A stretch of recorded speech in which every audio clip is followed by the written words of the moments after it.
I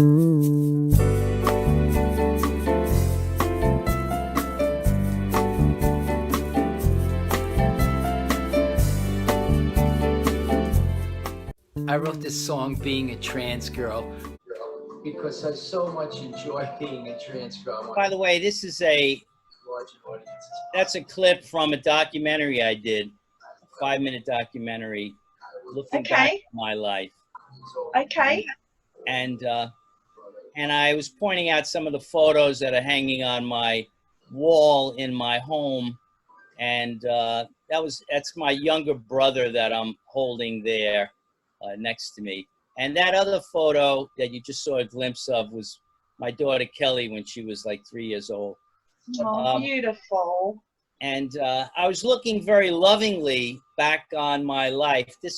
I made this about 2 years ago, about my life as a man, and that it was okay, but it's better now as a woman. And and then from there, the moments in the beginning of this film, then it goes into a friend of mine named Regina Elizabeth King sang a song, Being a Trans Girl, which was based upon LaVie Rose's song, and I have the lyrics to that. The main lyric in that, or one of the lines is, when I'm feminine, I feel somehow my world is more real, being a trans girl. Beautiful. But anyway, you can go to the Happy Trans Girl if you'd like to. Yeah, hold on. Thank you, Fran. For everybody who's joining us at the moment, we are interviewing Fran Sisco today, who is an amazing advocate over in America. She is an amazing advocate for the LGBTQIA+ community. So while Dawn's just behind the scenes getting a couple of videos ready for us, I'll just speak a little bit about this. So I'm super excited today because today we're going to change the interviews up quite a lot to what we've been doing lately. And as you can see, I have my Pride top on for Sydney's gay and lesbian Mardi Gras. So when I go down here and I'm part of the community down here, we celebrate like crazy every single year. Here's one of my balloons. So today, this is what we're celebrating. And today is all about happiness, love, equality. And the big message today, everybody, is love is love. And we're going to be talking about humanness, kindness, human rights, visibility, pronouns, community, allies, peace, equality, strength, belonging, trans, everything that's here on my earrings. Oh, I love it. I love it. So I'm going to put that back in, and Dawn's back with us now. So let's I'll just hand it over to Dawn for a second. I'll put my earring back in, and we'll get our acts together. Yeah. So beautiful earring and beautiful top. It is, isn't it? Thanks, Fran. So Fran Sisco, welcome to our show. Fran is an advocate of authenticity, creativity, and fuller expression. She is a left brain and a right brain transgender female creative, spanning several disciplines, but for over 50 years, with many productions in the last 10 years relating to her experiences in her transition to full-time female, and the concurrent burst of artistic and creative output that includes being a writer, a filmmaker, and actually of 2 award-winning IMDb festival documentaries. One's called Happy Trans Girl Like Me, and the other one is Being a Trans Girl. She is a singer-songwriter, actor, radio talk show host of the Crisis Help Show, and a motivational speaker. So Fran, welcome to Humanly Possible. Let's get motivated. Oh, I'm so glad to be on your show. I've seen several of your shows, and I love the conversation and the engagement that went with each show. And however I could add to those conversations, I'd love to do it. From my own perspective, I am exuberantly living my life now, in this stage of my life, I think I've always been actively involved, and I've been, as Dawn had said, a left brain, like the analysis side of things, and then the right brain on the creative side. But when I got better expressed about being transgender, and that it was okay for me to live like that, and for me, it was okay for me to love myself as being a transgender woman, the world really opened up. And I think it sparked something in each of the people that I met. So for example, about 10 years ago, when I decided to go full-time female, because since I was 10 years old, I've been cross-dressing. And as the years went on, I more and more would find a reason or a time to dress as a female and go out on weekends and things like that, or go to parties. But I wasn't in my regular everyday life as a female.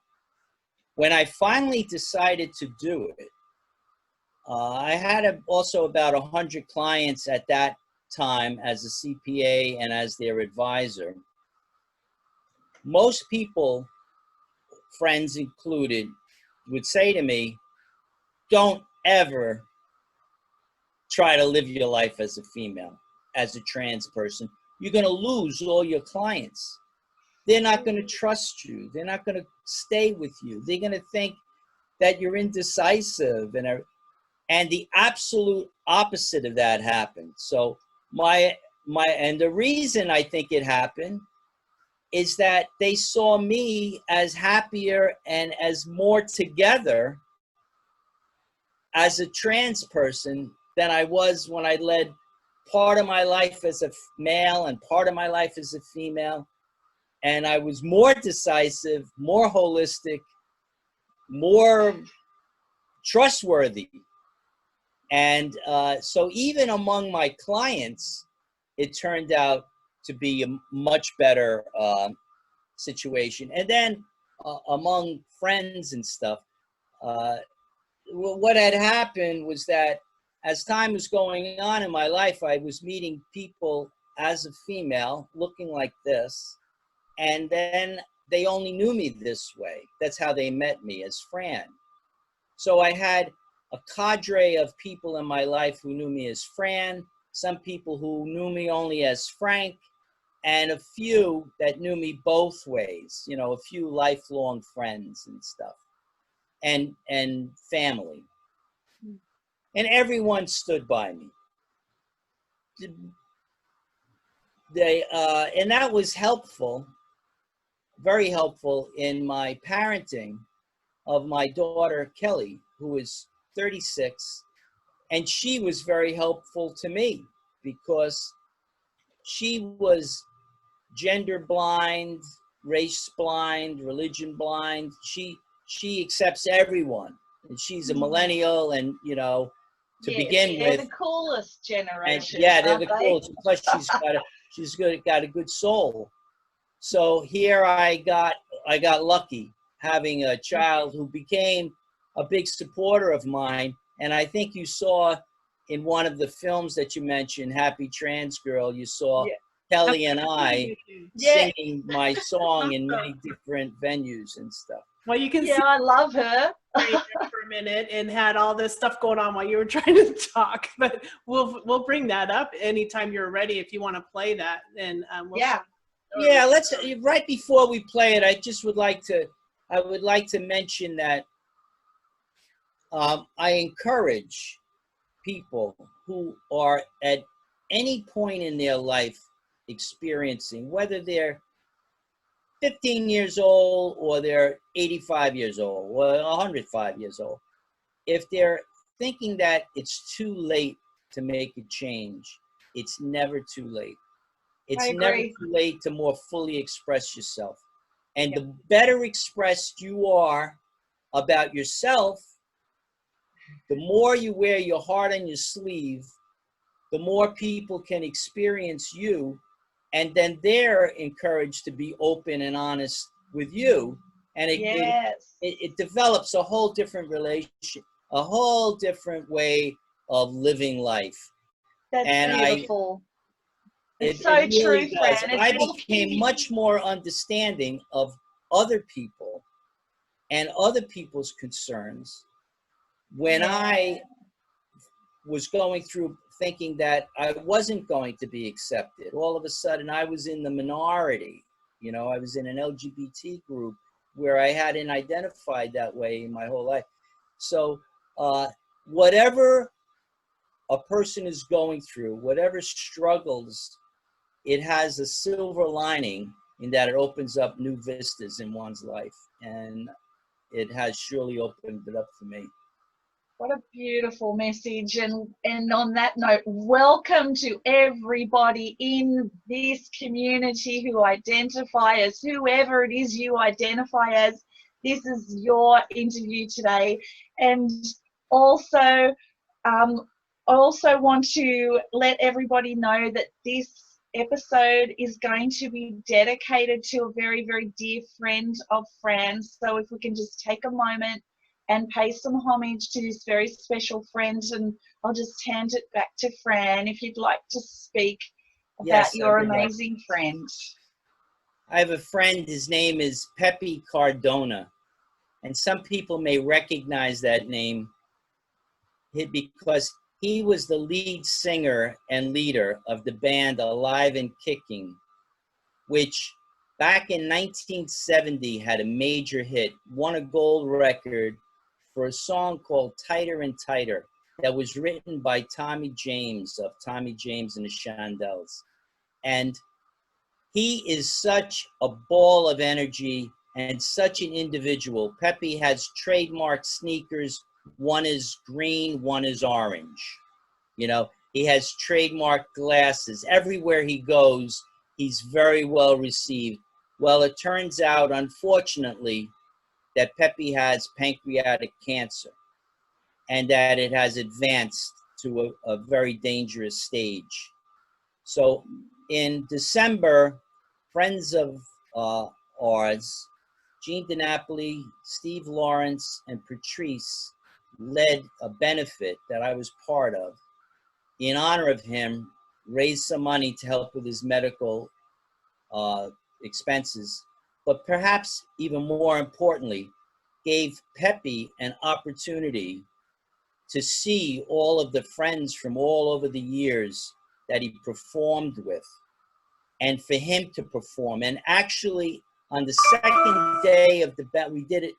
It was sold out the first night. We did 2 nights, and on the second night, he came in. He was determined to attend, even though he was going through chemo at the time. He came in wearing his chemo pack. Came into the room. Wow. And we all, standing ovation. And he performed a song that I think Dawn is going to play a bit of. And that video, that evening, and I had him on my radio show, and I did a number, and then he performed in the community at various different places. I'm putting together a documentary about Pepe Cardona that I'm dedicating to him, which will be ready hopefully as soon as I get my computer fixed, because in the middle of that, it broke down. But anyway, so it gives me an honor to dedicate this show to Pepe, who is an extraordinary individual, highly creative, a wonderful magnet for people expressing love, and love is love. And Pepe happens to be a heterosexual man living, you know, and has a wife and a son and everything, but he is representative and loves all communities, whether it be LGBT or Black or Native American, whatever it might be. So beautiful, beautiful. Anything? Wow, that's amazing. Do you have the song, Dawn? Do you want to? We don't hear Dawn. No, Dawn. That's right, because I muted myself so you didn't hear all the stuff I was doing. No, I just want to say that we need more love in this world. We're running on a little bit of a shortage on that. So you know, this is a good message. And Actually, we're on that, honored to dedicate it to him as well. on that, and on that note, Dawn, because everything, all the synchronicity that happens around that, I had Pepe. I was doing a show a week, a Zoom show a week called Crisis Help, as an extension of my Crisis Help radio show. And Pepe came on. He was having problems in the Zoom, so we had him come on FaceTime. I held up the phone so we could at least see him. And the song he sang, just on the point that you made, was "What the world needs now is love, sweet love." And he energized the whole group. We had about 25 people on that Zoom call. And that's going to be in this film too. Well, let's play his song. Let's play his song. Let's get it up. Get this shared here. This is Tighter and Tighter by Alive and Kickin', led by, and you'll hear him on lead, Pepe Cardona. Sit back and send lots and lots of love out there to you, Pepe. This is for you. Go, Alive and Kicking.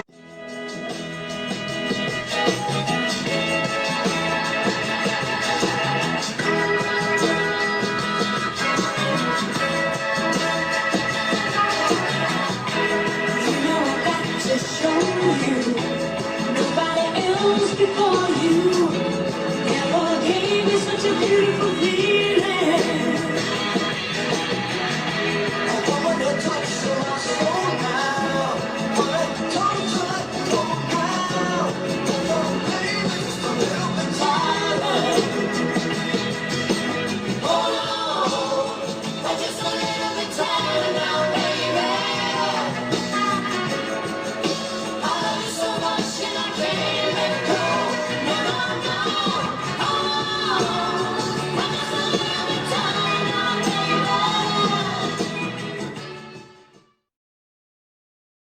Everyone was singing that song, singing along with Tighter and Tighter. Hold on just a little bit tighter.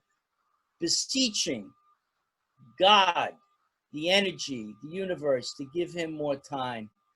And he has had more time. And he's gone out and he has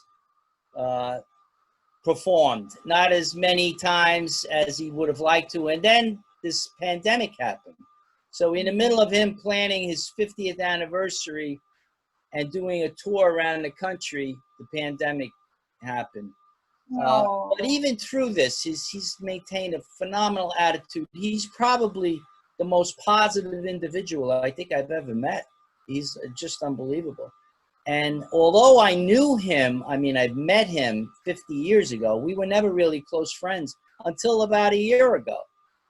You know, and he was the kind, you know, like when with some people you meet them, you're immediate friend. I have that with Dawn. I have it with you too. And you now too, Fran. Yeah, it's like you're like what do you call it? Soulmates kind of thing. Yeah. Your vibe attracts your tribe, Fran. Your vibe attracts your tribe. Exactly. I want to. I want on the topic of Pepe.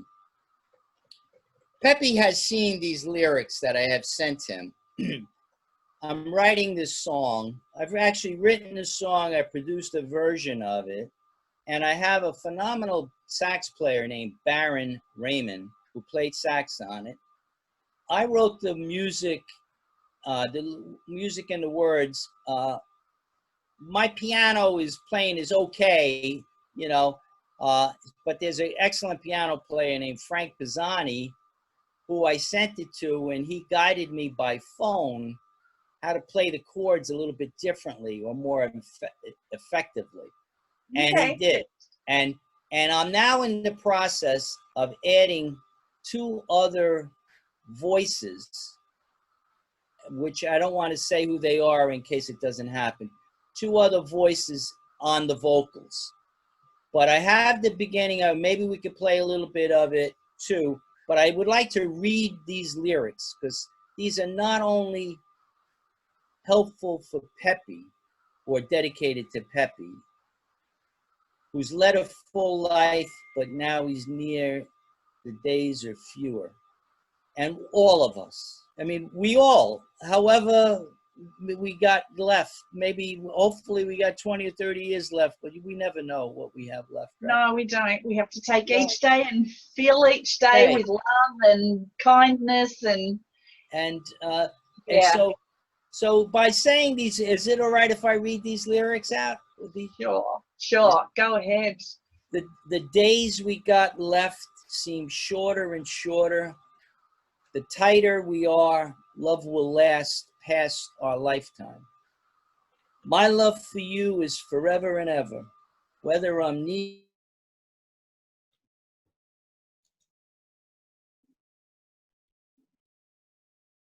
Alliteration, a reference to his song, tighter. The tighter we are, love will last past our lifetime. I love you so, we'll always be together. So let us just dance and sing and welcome what morning will bring. Then spend our time making music. Alive, kicking up the dust, tighter, tighter, that we must. Alive, kicking up the dust, tighter, tighter, that we must. In the sky are stars that burned out long ago. Someday we will shine like those stars. The days we got left seem shorter and shorter. The tighter we are, love will last past our lifetime. My love for you is forever and ever. Whether I'm near or far, we will always be together. Our love will be tighter and tighter. I'm hoping that Pepe sings this song to his wife, his son, his family, his friends, his fans, and I know that his star will shine well past whatever physical reality we're in now, Yeah, it sounds like it. I mean, really, I'm in Australia here, and so it sounds as though his love is shining across the world, because I can't tell you, this is one of the most emotional interviews I've had in a really long time, and I'm like, oh. Well, let's play a little bit of that song, all right? All right, bring on the music. Pepe, for you.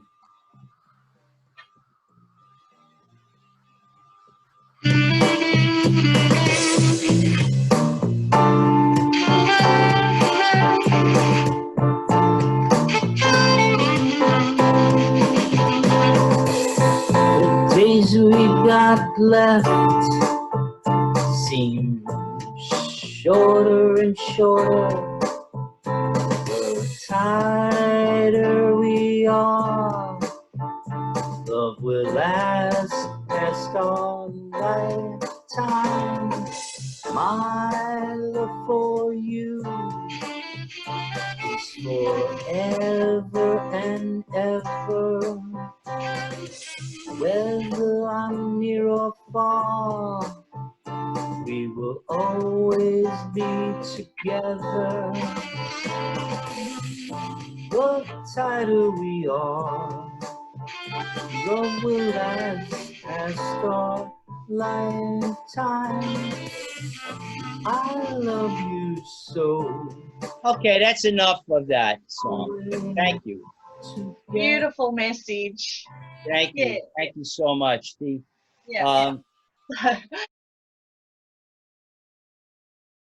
What I was wondering is, we might have a lot of people watching, Fran, who don't know all of the different, what all the different letters mean within the LGBTQIA+ community.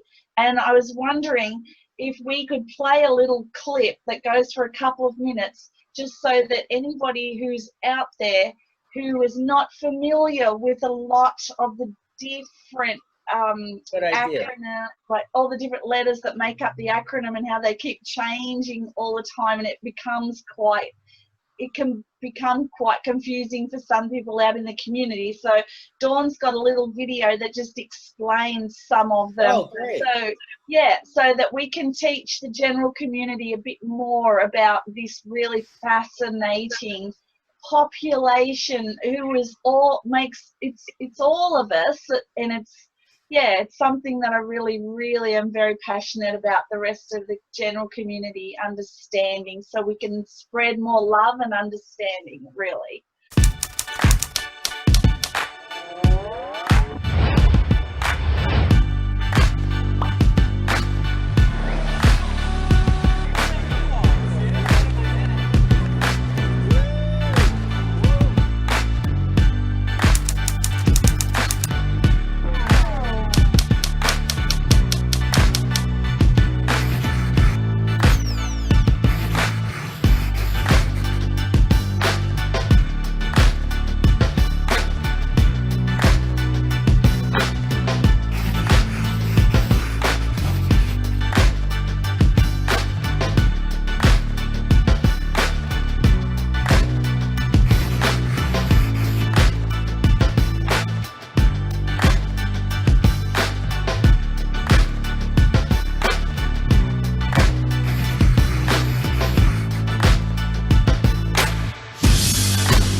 There we go. So that's a little bit for everybody out there who can get a bit confused about the acronym. And Yes, that's a very good video.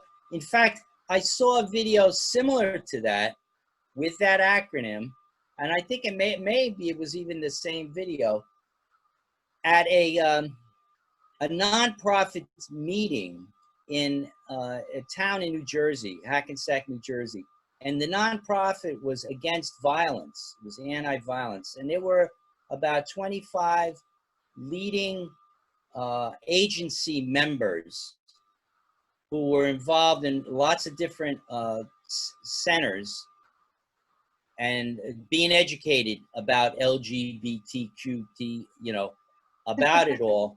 And it was really, and I was invited in, and I actually showed my film, Happy Trans Girl, and I was invited in to share a story about being the victim of some violence.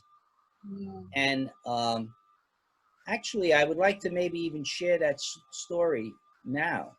That would be lovely, because the community that I work with in Sydney and all around the place, because I'm a clinical psychotherapist, so I work with the LGBTQI+ community as well. And I go to Mardi Gras and I help with the floats. And so I'm very much a part of that community, and they have a huge piece of my heart. That's why I really wanted to speak to you today with Dawn, so that because we love them so much, but they're struggling. They're struggling so much. And if you could share a story about the struggle. I'd like to share a story or two, and a little bit about my own journey, because I grew up in an Italian American neighborhood and family. that was very provincial. You know, I'm not getting on them. I love them. You know, they were phenomenal people. It was my family, after all. But they weren't accepting of, often not accepting of other races, but also not accepting of gay people. My brother was bisexual, my younger brother. And he was also hearing impaired. So he had two things going sort of against him, you know, from a perspective of being accepted. And as a result, he didn't come out for, I didn't even know my brother, I didn't hear it from him until he was in his 30s. Did he tell me he was gay? And because I was trans and not able to express that, especially in my community, I lived with that as a secret for many, many years. So the LGBT population for me was one I didn't really even know. And here I'm a member, I'm a trans person, really, from early on in my life. And I'm not even able to identify or be part of that community. So finally, when I did accept my brother and then his huge community of friends and stuff, and luckily I did that before it was too late, because he passed away about 15 years ago. Then I got to better accept other people. It wasn't automatic that just because I was trans did I accept lesbian and gays or non-binary people or pansexual people or asexual, because I grew up in this culture that was quite judgmental, you know, and it was the judgmentalism that held me back for a good part of my life of accepting other people, sort of in my heart, or when I would meet somebody, and when you open your heart up to someone, you can meet them. But as a large group, I didn't accept it. And then many years later, in fact, the first, well, I did take part in the Pride Parade in New York City, in Washington, D.C., in San Francisco, and a few other places. But it wasn't, it wasn't until much later on, just a few years ago, did I become a member of the board of an LGBT organization, you know, in my home county, a member of the Imperial Court of New York, which is a major international organization that helps the LGBT organization through raising money from performances and stuff like that. And I found that by accepting other people and being part of their joy of life, it informed my life. And I also found that it was not the church that was against it, as I thought. Maybe the Roman Catholic Church still has an issue with homosexuality and stuff, but almost all the other religions, or, you know, divisions of religions, are very accepting. Like you said, love is love. Mm-hmm. So anyone listening to this broadcast who's on the edge or on the cusp, or they're not sure, or they have a family member or a friend who's recently come out to them, or they're not sure about, look, we all change. Life is change. We're finding out things about ourselves all the time. And being part of celebrations like Mardi Gras or Pride Parade, or being involved in an organization, or even just as an ally, and getting to know other people a bit better, really helps your own life out a lot. Yes. So one of the things I wanted to share on the violence end of it is that when I was about 30, 31, 32, I had at that point an active financial advisory business consulting. I had left Price Waterhouse at that point, and I bought a large retail store which sold baby furniture and toys and things like that. And in one day walked a stranger who seemed a bit threatening, but I just sensed something. But he wasn't out, he wasn't drinking or whatever. But bottom line, quick in the story, he ended up hitting me over the head with a baseball bat and fracturing my head in like 14 places. And I almost died from that. And at the time, I was living as a man, but as an expression of my inner self, my trans self, my female side, I had a hair about this long or a little bit shorter that was blonde. I was thin. I would wear sport jackets that were slimming, and I looked like a woman, a girl, you know? And so I don't think liked that. He was a Caucasian guy about my age, a little bit bigger, but there was something about the way I looked that turned him off and made him very upset about me. And when I turned my back on him, he took a bat that I was selling from my sporting goods area, and he came down on my head. And for a while, people would say to me, this is the answer you got from trying to be open with people. So you can't be like that. You can't be too trusting of other people. But I wouldn't have that. I didn't want that. I didn't want to live a life, because I was already starting toward expressing myself. So, and this part of the story is almost difficult to say, although I have shared it with other groups, and I find it can maybe help people out there. Thank you, Fran. Is that this is the part that I'm about to say, is that I was so influenced by other people saying that I shouldn't be as outspoken or expressive as I wanted to be, because something like that could happen to me again. And they said I should seek revenge. So I was on so check what happened. I was on morphine because of the pain, quite a bit of morphine. I was not myself. I lost my sense of smell for about 7 years, and I lost. In the beginning, I lost some eyesight and my hearing and stuff. But anyway, Gosh, terrible. I then felt that I needed to avenge myself. I got influenced by what people were saying to me, plus the influence of the morphine.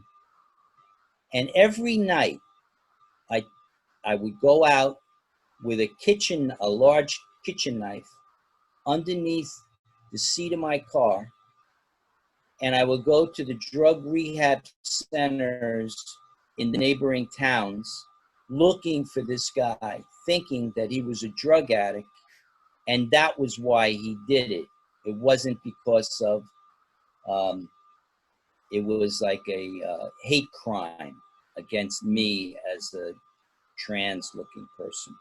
So every night I prayed that I wouldn't feel this, but it felt like the devil kind of thing took me over every night. I would go out. My wife would say to me, "Where are you going? It's like 8 o'clock at night. What are you doing?" I'd say, "Oh, I'm just going for a ride." And I would go out into the night knowing that I was going to try to kill this individual. On the 7th night, I was on the street in my hometown where one of the drug rehab centers was. I had a intuition it was going to be that night. I was going to finally find him.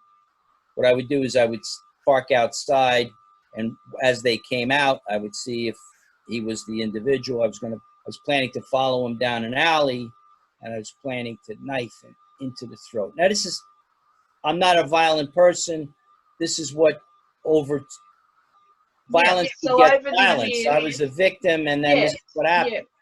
So you'd been hurt, you'd been hit over the head seriously with a baseball bat from your own store, and you'd suffered terrible injuries, and you lost your eyesight, your hearing, you had all sorts of things going on, and you also had all these people saying to you that you need to get revenge, this is terrible, Right. and then you were on the morphine at the same time, and then you Right. felt like it was all like it was a different part of you, and so now now you're I'm out on that street. I'm on that street that seventh night.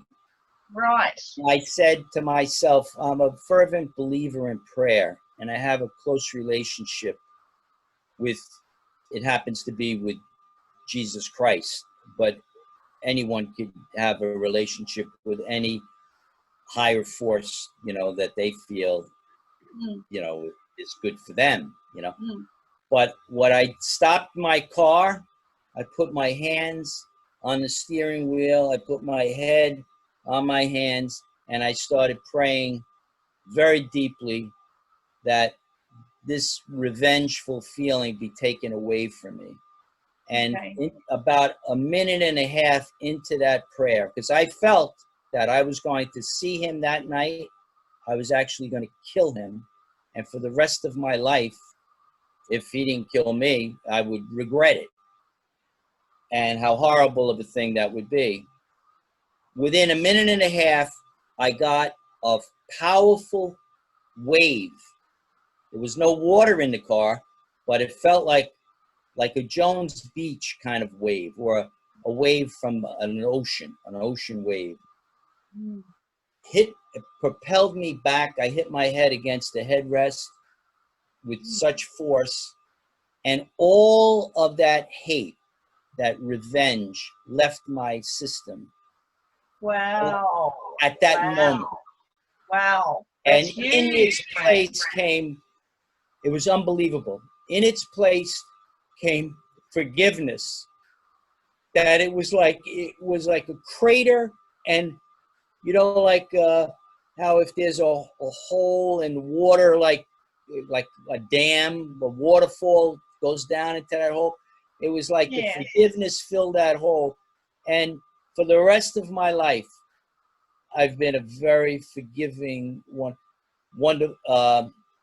I think a wonderful person, appreciative and understanding of other people, and not hateful in any way. And so that had a silver lining to it. And actually, it was worth that experience of all of that pain and the way it affected my life at the time. And, you know, I had a whole different feeling about running a business and everything. Whatever the cost was, in its place, I gained the ability to forgive, and which is a very, very powerful thing. And sometimes you can only get that. Sometimes you can only get some of these beneficial attributes through some kind of trauma or pain. Well, this must be what helps you provide that love and respect and helping your community, because that's kind of who you are today. Can you speak to a little bit about what you do today to help people find their authenticity and their creative fulfillment? Yes, I'd like to. I feel that this is really my, I mean, I don't know what's going to be the case a few years from now or whatever, but I feel like this is my calling, is that there are so many people. I mean, let me say this, don't get me wrong. I help people in ways, in addition to LGBT matters and identity and things like that. I'm a CPA, and I help people with their finances. I just helped 20 different businesses get through the pandemic by arranging SBA loans for them and things like that. So there's a lot of help that I feel I am for people throughout my life in all different ways. Great energy, man. specific to trans and identity is, as I was feeling my way and becoming more self-expressed.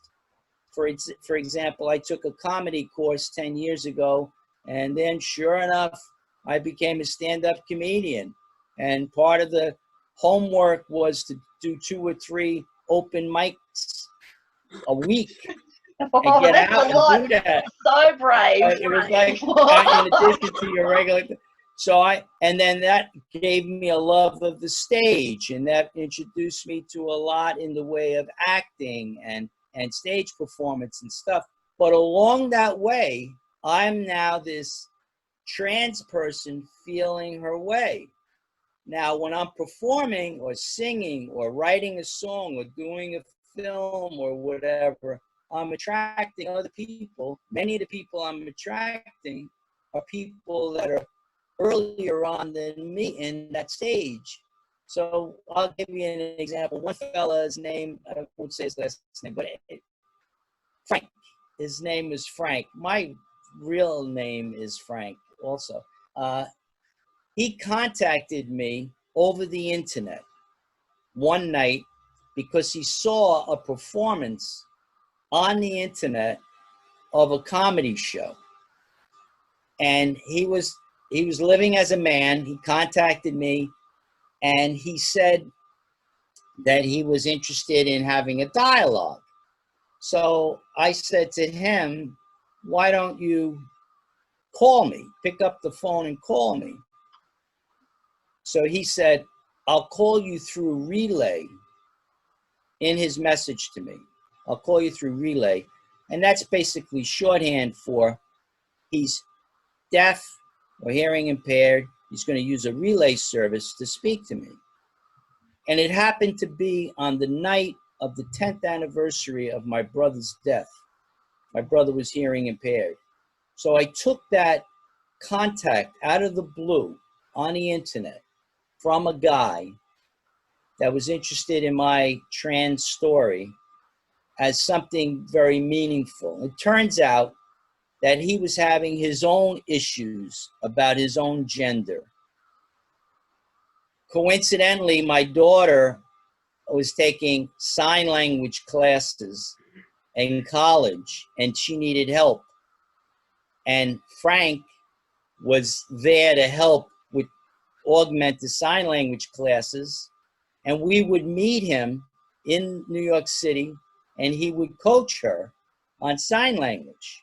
At the same time, he got to speak to me about how it was for me, because he knew I was relatively new in living full-time as a female, of how it was. Turns out that he then came out to me. He would come over to my house. He would bring clothes. He would dress up as Francesca. He would come out with us to different parties and events and clubs and gatherings, and he became a close friend.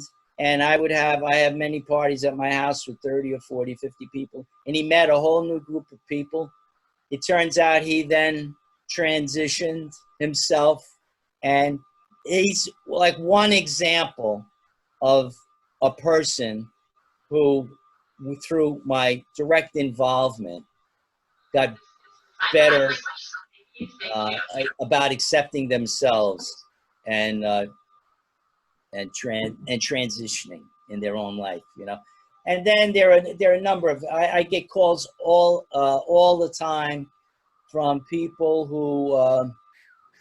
who have a niece or a daughter or a son or somebody who in their family needs some another perspective.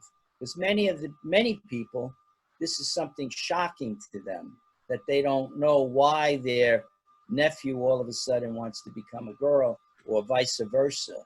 And so I know many people, and I'm often asked to speak on that. So I'll find myself in these conferences with them.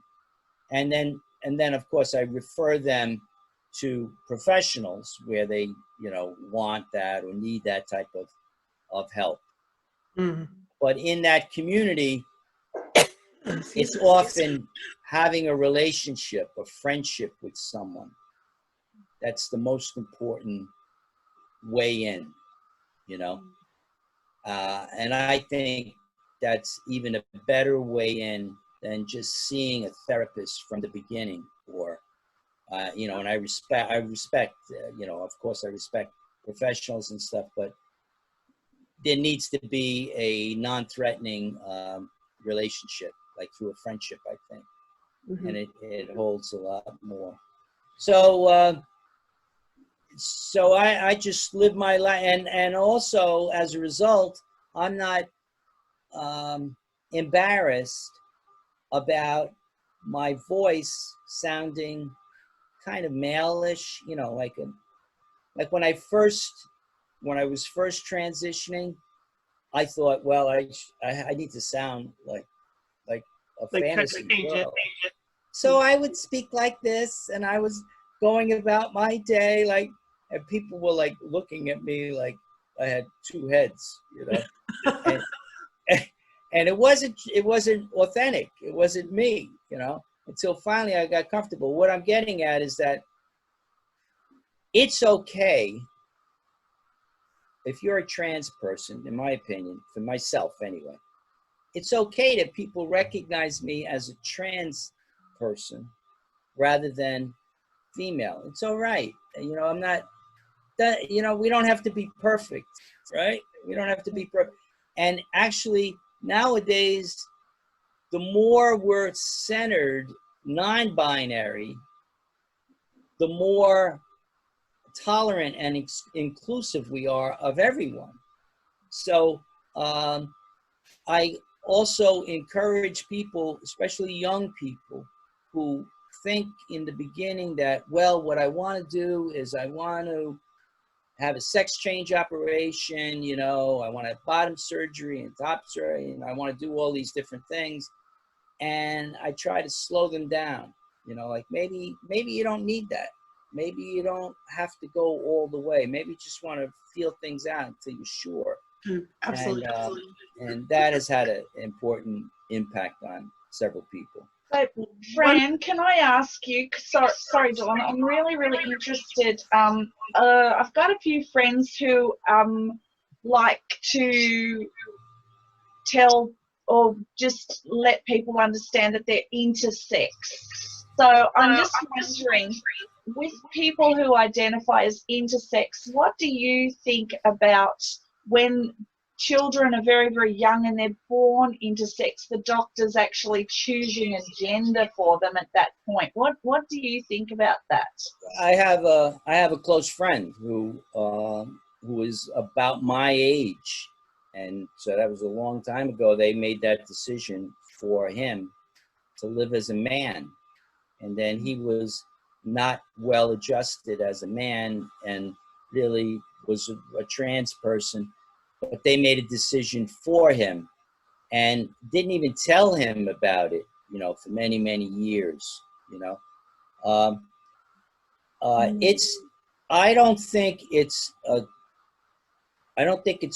good, maybe back then, when people believed that when the world was more binary and people believed that in order to happily live, you needed to be a heterosexual man or a heterosexual woman, you know, and live in a marriage with a white picket fence and have 2.2 children, you know, in those days. Nowadays, I think it would be better to postpone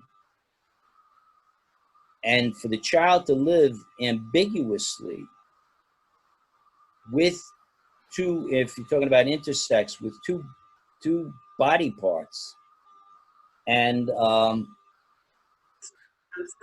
decide for themselves. I have a friend, a close friend, who I met on the circuit. You know, I'll call it the circuit of trans, because I've given talks to a number of different trans organizations at Transgender Days of Remembrance, or as I like to call them, Transgender Days of Celebration. And I've given talks at many, and I met a woman who has a child who is a transgender female, about 12 years old at this point. And this woman was ridiculed. Her and her husband, who happened to be a minister, were ridiculed by the community in which they lived for trying to get the boy to live as a female, which the boy was most happy doing. And the community just thought that they were being manipulative and they shouldn't do it and everything. And they started using hormone blockers, because a child, when a boy is like 12 and, you know, starts experiencing, you know, his body as a 12-year-old boy, that becomes very confusing to a person who's not sure about their gender. So they did use hormone blockers. Child starts living as a female, but didn't go to the further extent, which I think is a good idea, of getting bottom surgery or anything like that, you know, and being guided along the way. It happened in that particular case that the boy was a very withdrawn, smart kid, had a few friends. When he started living as a girl, he just blossomed. He was taking ballet classes, started singing in the choir, had a number of friends, had a big, huge smile, and it would just completely blossom.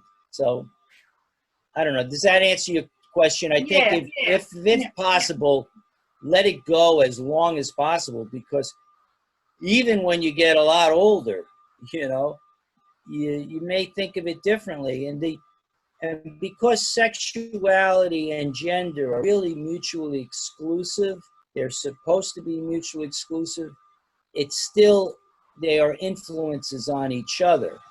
So for a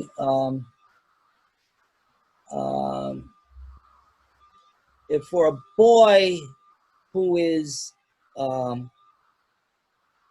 gay, if the boy who is gay becomes gay, meaning likes other boys sexually, in sexual reasons, and becomes a girl, then most gay older boys or men are not interested sexually in transgender females or in females. So that boy might be better living as a non-binary person, or as maybe an effeminate boy, or, you know what I mean, but without making any commitments physically to any. So the issue of sexuality has to be understood, and that's not usually understood until people are out of their teens, you know. Because there was a case, wasn't there, Dawn? The woman who was, do you want to speak to that for a moment? You're better versed on that. I think it is really important for the child to grow into whatever they're going to be, rather than someone telling them what they're going to be. And we did have a case where somebody was deciding at a very young age that they wanted a different sex in their child, and they're going through a divorce, so they weren't including the other parent. And the other parent, it was the mother. Oh, sorry, can you it was the mother deciding that they wanted a different sex in their child. Yes, the mom wanted to have a little girl rather than a little boy, and the father wanted his son to be his son, and the child was definitely too young to even be having those conversations at that point. He had no idea who he was, and needed, I would like to think that if that's what he wanted to choose, that it would be his choice now. And I say that because I didn't have a voice as a child in a totally different circumstance. But when you remove the voice from the child and you make decisions that affect the rest of their lives, there's so much damage that could be done when it wasn't what they really wanted. And you can't take that back. It has to be their choice. Yeah, it has to be their choice. A choice also to involve, it's an opportunity to involve other people in the family and other people in the circle of friends and etc.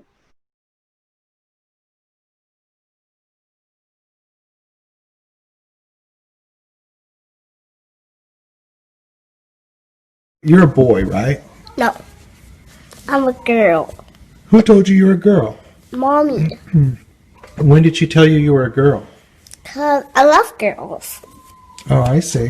So mommy told you you were a girl? Uh-huh. So mommy puts you in a dress and puts nail polish on you? And what does mommy tell you? She tells me I'm a girl. Oh, okay. Do you think you're a girl? Uh-huh. You do? Is that why you wear this, so that you can have long hair?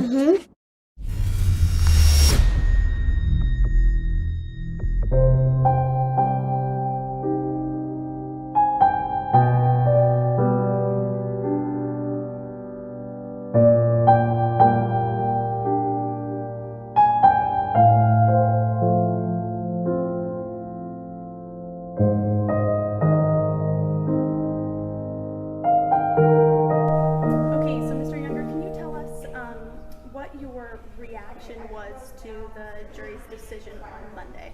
Well, I was just completely shocked. I mean, we put up an email from Miss Georgelis to me in which she contemplates cutting the penis off my son. 20 minutes later, they go into deliberations, and they come back voting against me. I mean, the Texas that I grew up in, the Texas that I live in, you know, if a parent did that, we're just going to give them to the other parent. We're not going to tolerate that kind of craziness. So it just tells you, I think, really how far our society has changed.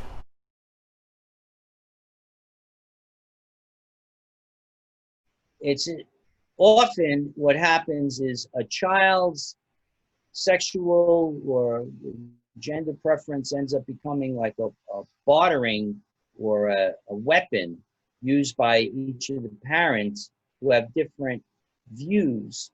And they'll, because if the parents are not unified, and they're not saying not in love anymore, they're not working toward as responsible parents, they end up using that as an issue, as a weapon against each other.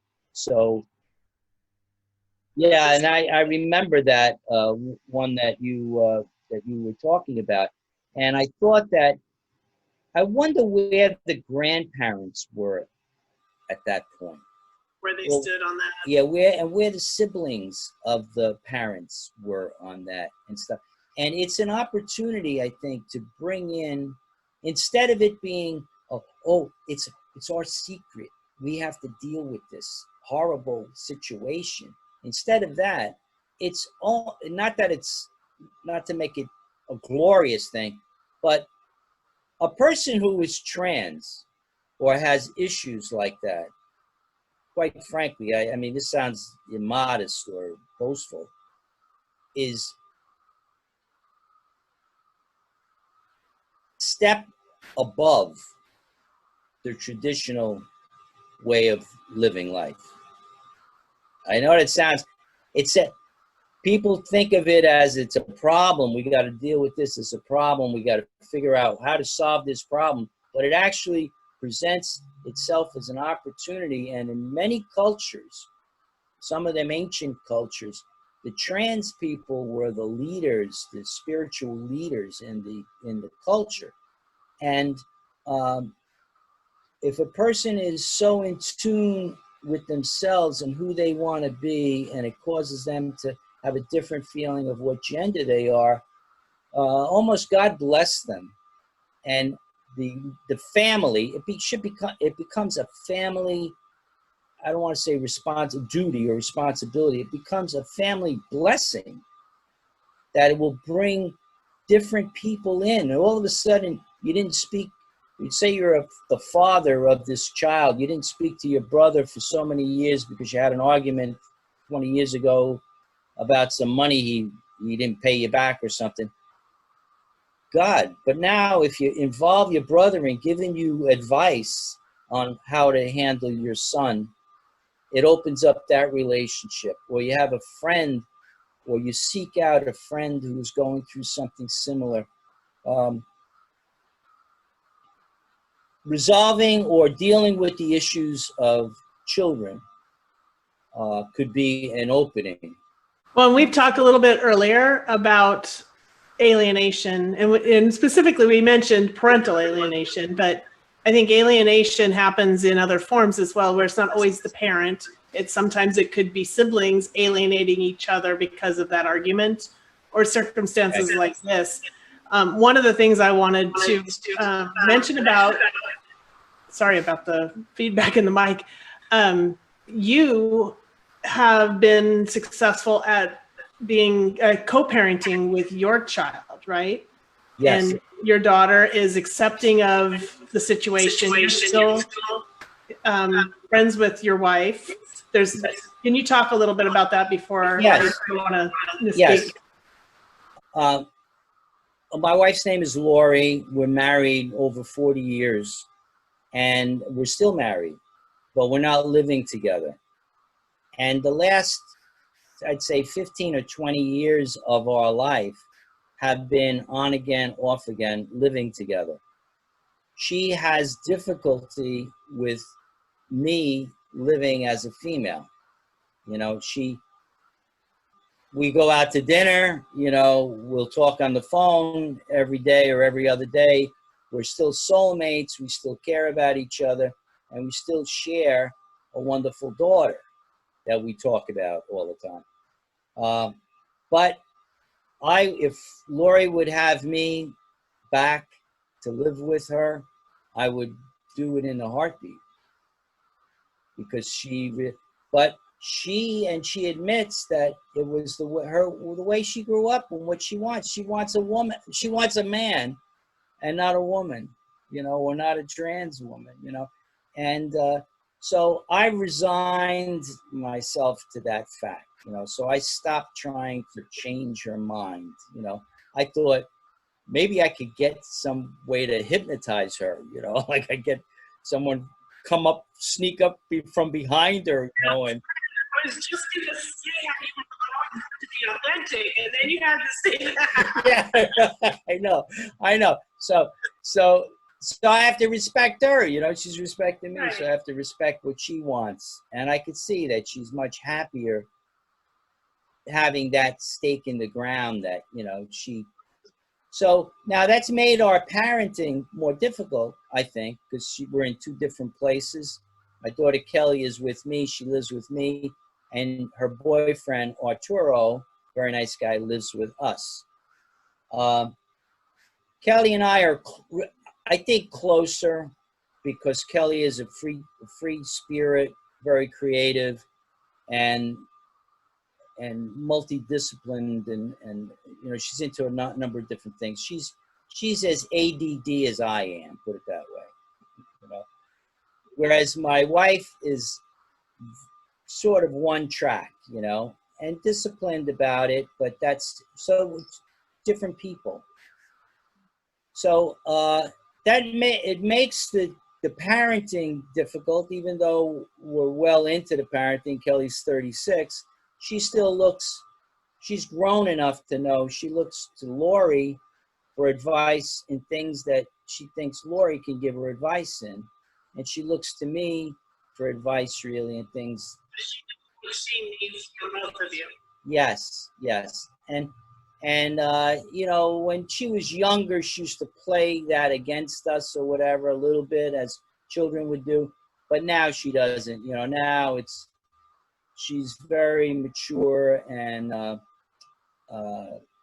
I love the idea of having a daughter who respects me for who I am, you know, and she did. That respects you for who you are to her. Yeah.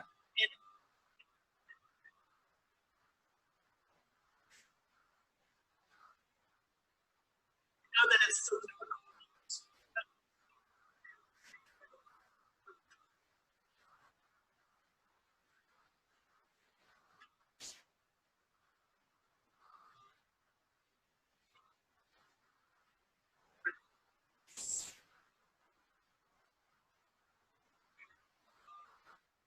Yes. So that is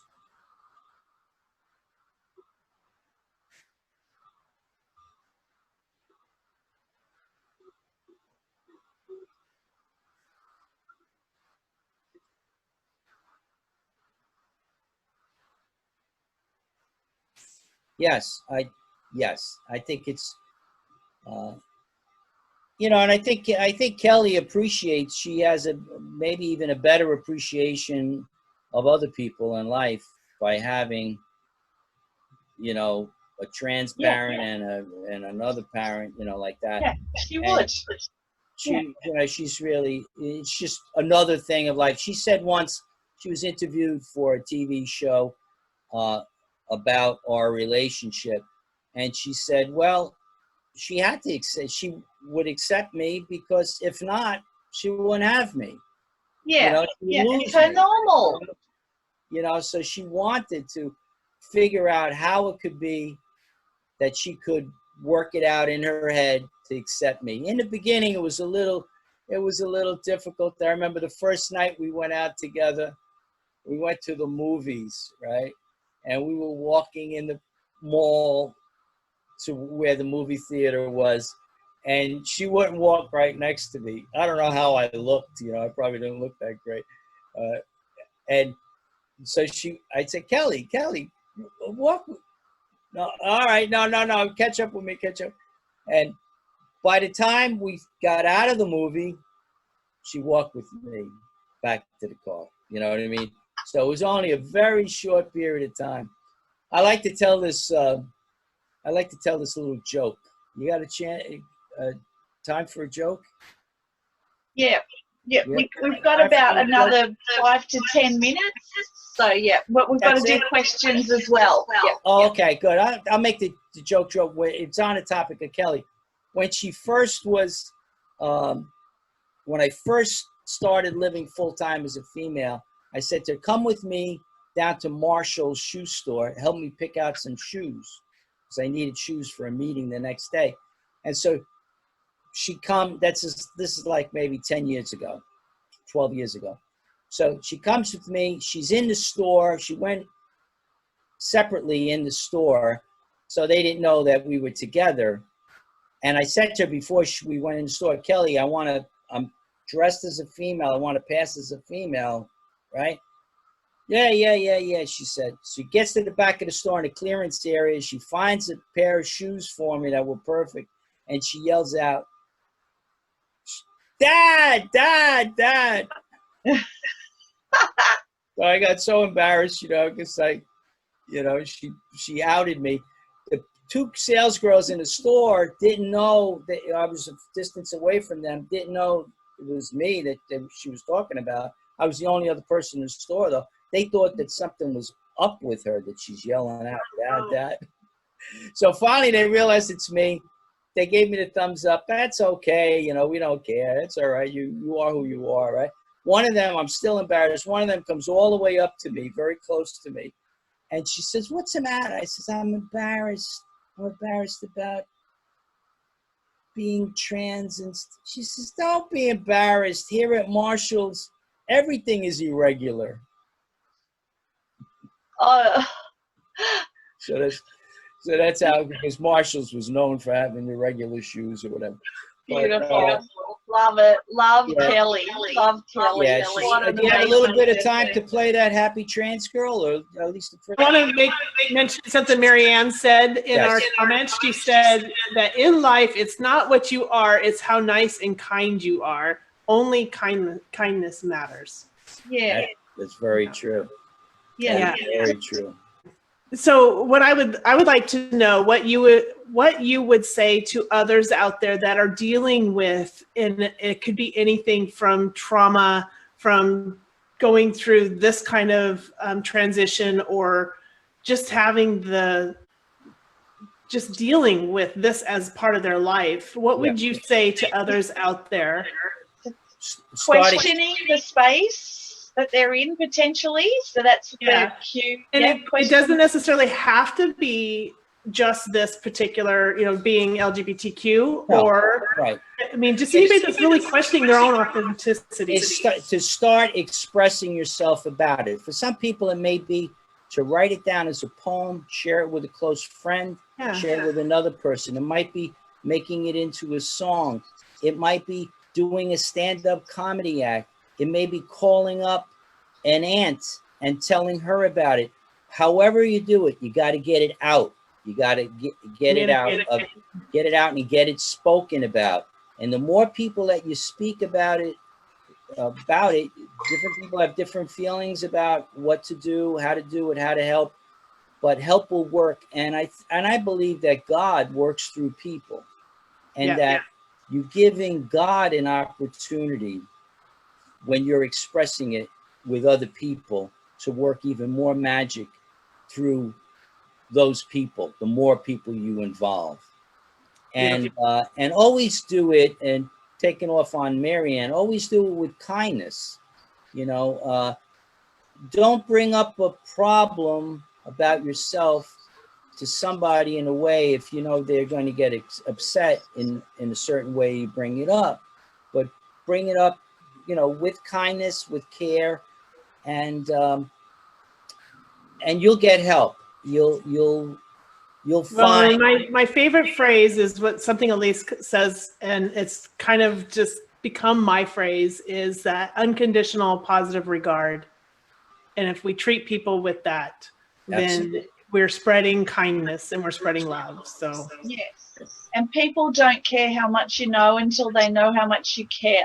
Yeah, exactly. That's a favorite expression of mine. And one thing that I learnt from the community that I'm with in Sydney is if you're around people who are in the LGBTQIA+ community, learn about them. Do your research. It's like going in, do your research before you go in and see your professor. Like, don't go up to them and you can ask questions, but really get empowered yourself so you can have a good conversation with them, because it's what I hear is over and over them explaining the definitions, they're explaining this, explaining that, and just get some learnings around that yourself so you can have a deeper understanding, be less judgmental and more inclusive in the community, and become an advocate for them. That's what the A in the acronym stands for, ally. So become an ally. Become an ally.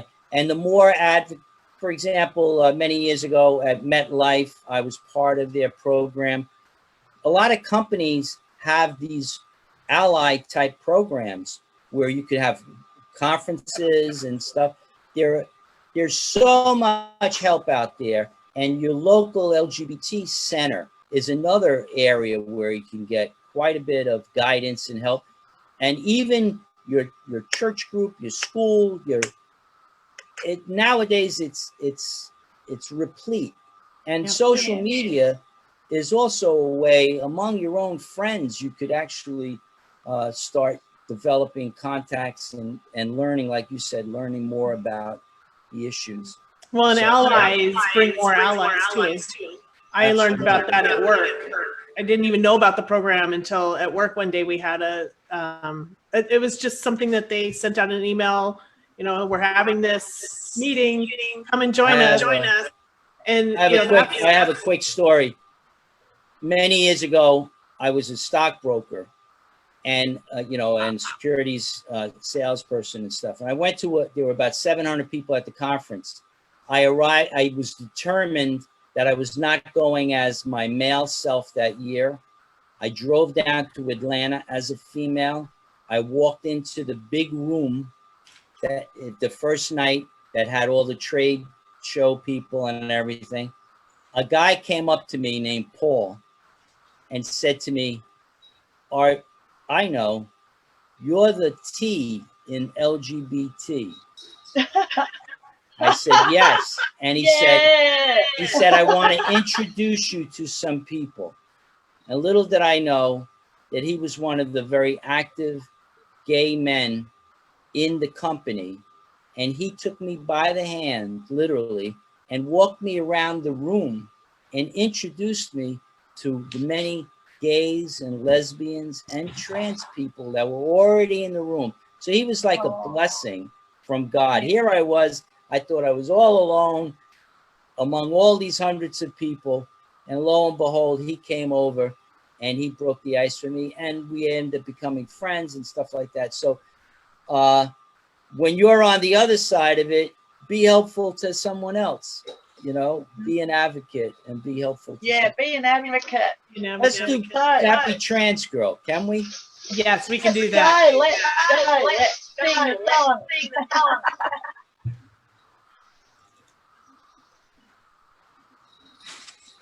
song. Okay. Now, this song we sang and performed in a number of different places.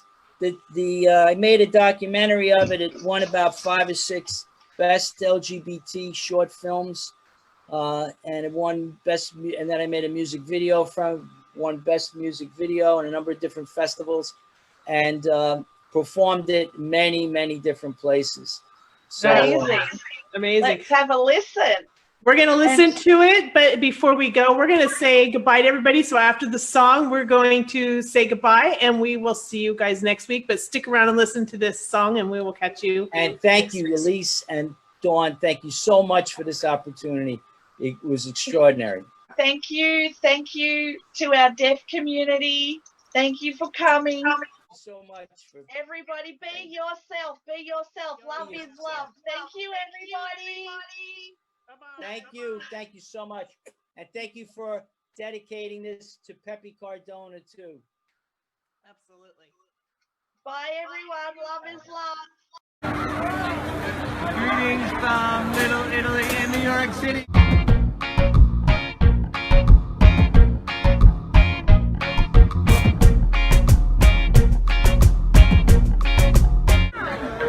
Do you want to be a cute, happy trans girl like me? Do you want to be a friendly, loving trans girl like me? Just kissy face, cheek to cheek, BFFs in a selfie. Wear that dress like you love each move your body makes.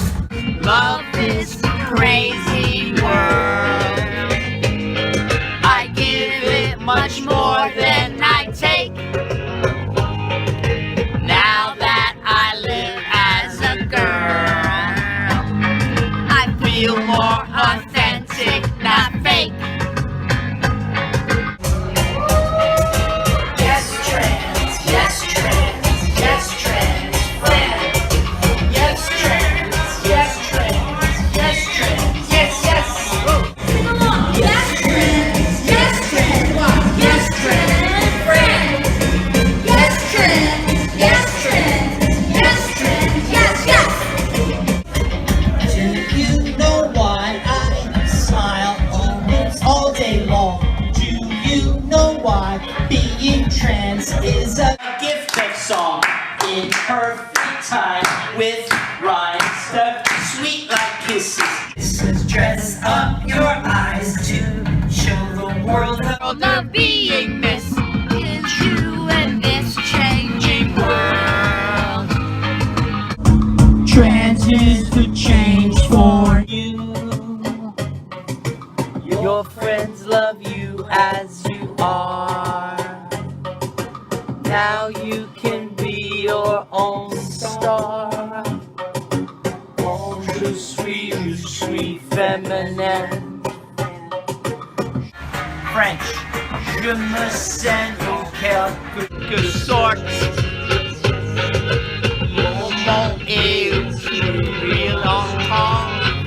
What does it mean? It means when I'm feminine, I feel somehow my world is more real. You wanna be a cute, happy trans girl like me? Do you wanna be a friendly, loving trans girl like me? Just kissy face, cheek to cheek, BFFs in a selfie. Wear that dress like you love each move your body makes. Yes, trans, yes, trans, yes, trans, friend. Yes, trans, yes, trans, yes, trans, yes, yes. Yes, trans. Friends. Yes, trans. Yes, trans. Yes, trans. Yes, yes. Let's call Happy Trans Girl Like Me. You like the song? Yay! Mwah. Thanks to Ryan, Clover, Kelly, and I'm Trans Fran Happy Sisco. trans girl. Yes, trans. Yes, trans. Yes, trans. Fran. Yes, trans. Yes, trans. Yes, trans. Yes, yes.